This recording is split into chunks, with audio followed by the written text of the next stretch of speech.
Hello guys and welcome to another video. Today we are installing a REEIIO 10.2 inch screen on a 2014 BMW 5 Series.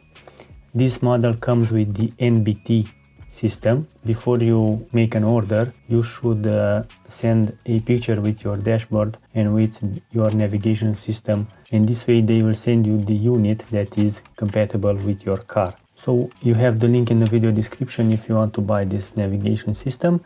And right now let's install it and show you what are all the steps necessary in order to replace your original unit with this one. First thing you have to do is remove the middle part of the dashboard that includes the central air vents. After that you can access two screws that are holding the original screen in place. Once you remove those two screws, the screen comes off very easy, and there you have some cables connected, so you will have to remove those cables. Once the cables are removed, you can proceed with the removal of the lower part of the central console, the area with the air conditioning and the infotainment system buttons. Once you remove that, you can unscrew the four screws that are holding in place the navigation box, and there you have access to all the cables that you will have to unplug in order to connect the new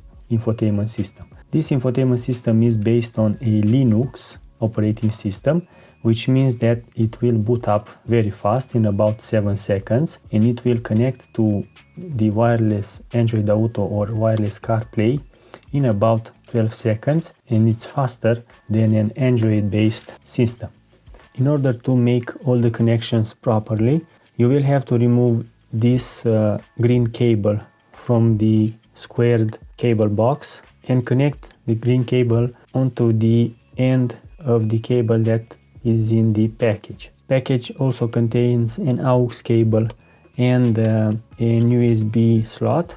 The AUX cable will only be connected if you don't have a Bluetooth connection on your BMW. Mostly the chick systems, some of the chick systems don't have that connection. And once you connected the thick squared cable onto the navigation box, you can insert the box back in its place, screw everything in, and put back the central console part with the air conditioning and infotainment controls. The car had an aftermarket rear view camera, and this rear view camera was had to be disconnected and then connected again on the cables that came into the package. And after we connected everything, the last step was to fit the screen in place, screw it back with the two screws, the original screws, and put back the air vents part, and this way the installation was complete.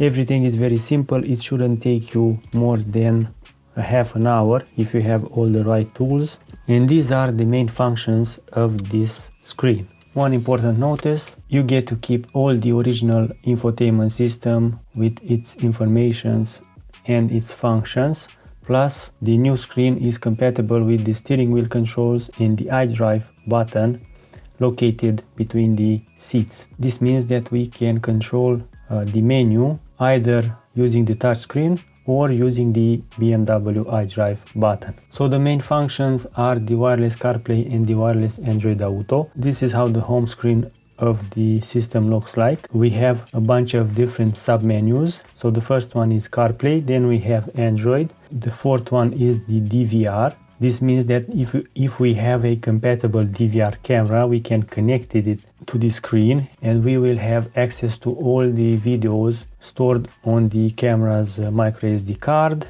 We can delete them, we can save them, and so on. Then we have the AirPlay, very nice feature. Also the AutoLink, which is the equivalent of the AirPlay for Android phones. There is also the USB. This means that if we have an USB drive with some music or some movies, we can play it from that drive. And last but not least, we have the Bluetooth menu, where we can use a simple Bluetooth connection and use the infotainment system to play music from our phone or another device that has Bluetooth connection.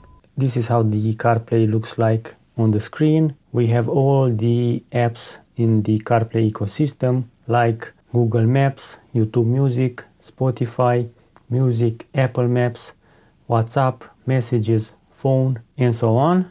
As you can see, the system boots up very fast than an Android-based one, and also the connection is stable. The CarPlay wireless connection is stable, reliable, and very smooth. You can buy the device using the link in the video description, and if you have other questions, feel free to ask me in the comment section.